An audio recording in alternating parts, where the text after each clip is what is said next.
Bueno, señores, a las 8:21 de la mañana, en el rumbo de la mañana, vamos a escuchar el comentario del primero al bate, nuestro coordinador Ernesto Jiménez, el gurú.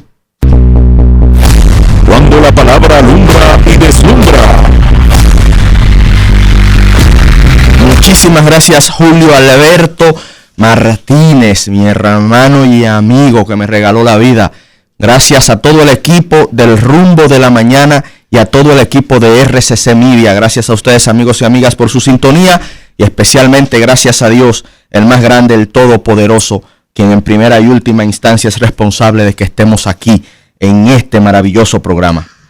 Hay una canción que a mí me fascina en voz de Camilo Sesto, que refleja parte de las creencias que me enseñó mi papá y que tiene mucho que ver con mi origen. Yo creo en esa expresión marxista de que el ser social determina la conciencia. Y esa canción dice de la siguiente manera, brevemente: si se calla el cantor, calla la vida, porque la vida misma es toda un canto. Si se calla el cantor, se quedan solos los humildes gorriones de los diarios. Los obreros del puerto se persignan. ¿Quién habrá de luchar por su salario? ¿Y qué ha de ser de la vida si el que canta no levanta su voz en las tribunas? Por el que sufre, por el que no hay ninguna razón que lo condene a andar sin manta. Camilo Sesto. Yo creo en eso. Esa es la razón de ser de este ejercicio comunicacional.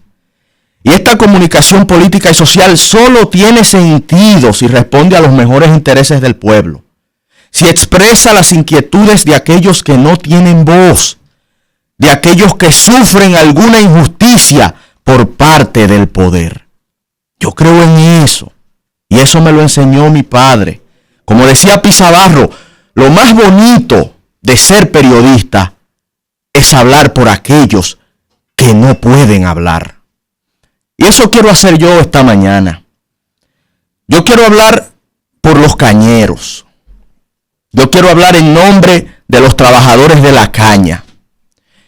En un evento recientemente en la Universidad Pedro Enríquez Ureña manifestaron que miles de pensiones, y esta manifestación la hicieron en voz del señor Jesús Núñez, quien es coordinador de la Unión de Trabajadores de Cañeros.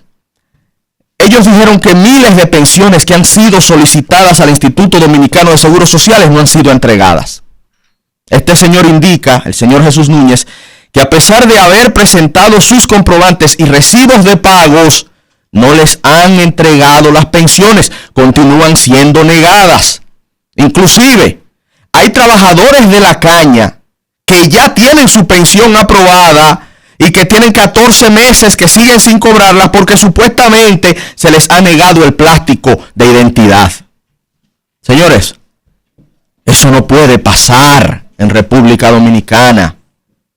Estamos hablando de hombres de muy escasos recursos, de gente muy humilde, cuyo único sustento, fundamentado en su fuerza física, es ese trabajo en condiciones muy difíciles, y que luego de haber dedicado su vida, sus mejores años, en una labor muy ardua, se le niegue el derecho a una pensión que en la mayoría de los casos a nivel económico es muy escasa. Inclusive personas que pagaron la renovación del plástico a la Dirección General de Migración y sin embargo no les han entregado su documento. Y encima de eso, la situación de los batelles, está lo de las pensiones, que ciertamente es una injusticia mayúscula sobre gente muy humilde, pero también hay que mirar hacia esas unidades colectivas de viviendas, de hombres y mujeres de muy escasos recursos, que están en los batelles, que están siendo totalmente olvidados y marginados. Es un tema histórico, ciertamente, pero debe cambiar. El periódico Listín Diario nos otorga el dato de que los 101 batalles del Central Romana están sin energía eléctrica, sin centro de atención médica, ni hablar de los paupérrimos salarios, e inclusive, acorde al listín diario, a los trabajadores cañeros los están levantando más temprano. A mí me sorprende hasta cierto punto, y lo digo de verdad, porque el Central Romana inclusive tiene certificados internacionales de Fair Labor. Me sorprende la denuncia, pero ahí está en los diarios, y viene de parte de personas que a mí particularmente, hasta por mi origen social, me cantan demasiado alto en el alma. No puede seguir así la condición laboral de los cañeros, de los hombres y mujeres humildes de nuestros batalles. Tenemos la noticia ciertamente que en el día de ayer mis compañeros analizaron de manera brillante de que los Estados Unidos de América levantaron las sanciones a la industria cañera dominicana. Esa es una noticia importante para la economía nacional. Estamos hablando de una industria que exporta más de $200 millones y que tiene potencial de seguir creciendo y de seguir desarrollándose. Es una noticia relevante, pero esta noticia debe traducirse en una mejora, no tan solo de los indicadores macroeconómicos, no tan solo del desempeño de la industria, no, en una mejora de la condición de vida y del bienestar de aquellos que son la fuerza real detrás del empuje de esa industria, los cañeros, los que se parten literalmente el lomo para que pueda echar hacia adelante estas empresas y este tejido industrial. Entonces, señores, lo mucho hasta Dios lo ve, como dice el pueblo llano. Hay que mirar hacia allá. Y si son ilegales, y si algunos de ellos no tienen papeles, ok, que sean repatriados, que se cumpla la ley. Yo soy de la línea de pensamiento de que es importante establecer estrategias para dominicanizar la mano de obra en el campo y en las construcciones, en todo el territorio nacional. Yo creo en eso. Pero va a ser imposible dominicanizar la mano de obra con salarios de miseria y con estadios de explotación. Ahí va a ser imposible. Y si lo que una parte del empresariado busca es continuar este estado de miseria, entonces es hacia allá que debe mirar el Estado para garantizar condiciones dignas que sirvan de incentivo a la dominicanización de la mano de obra en el territorio nacional. No es que un discursito solamente, ni prebendas, ni clientelismo pasajero. Son políticas públicas que le garanticen salarios y trabajos dignos a los dominicanos en el campo y en la industria de la construcción. Y ustedes verán cómo se van a dominicanizar esas industrias.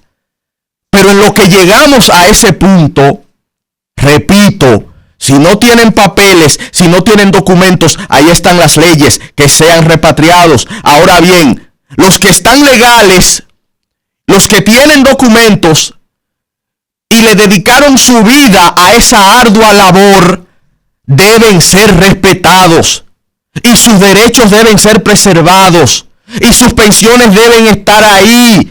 Y el principal garante de eso es el Estado dominicano. Por eso hago finalmente el llamado de atención a las autoridades, al Instituto Dominicano de Seguros Sociales. ¿Qué está pasando ahí? A la Dirección General de Migración. ¿Qué está pasando ahí? Y a los amigos del Central Romana, que creo que también deben una justa explicación. No descuidemos a los más humildes. Amigos y amigas, es fácil explotar a aquellos que no tienen voz, pero siempre habrán otros, como nosotros en este rumbo de la mañana, que no nos vamos a quedar callados y que vamos a levantar nuestra voz para hablar por aquellos que parece que no tienen manta, que parece que no tienen quien piense en ellos, pero que finalmente y realmente son la zapata que le dan vida, sentido y razón de ser a la patria. Ellos son los que han forjado esta nacionalidad, los humildes, de donde vinieron gran parte de esos líderes políticos que luego que llegan allá arriba, yo no sé cuál es el lavado de cerebro, pues parece que hasta se les olvida de dónde vinieron. Vamos a prestar atención. Ahí está el llamado de atención. Vamos a mirar hacia los cañeros, vamos a mirar hacia los humildes, vamos a mirar hacia los pobres de la República Dominicana.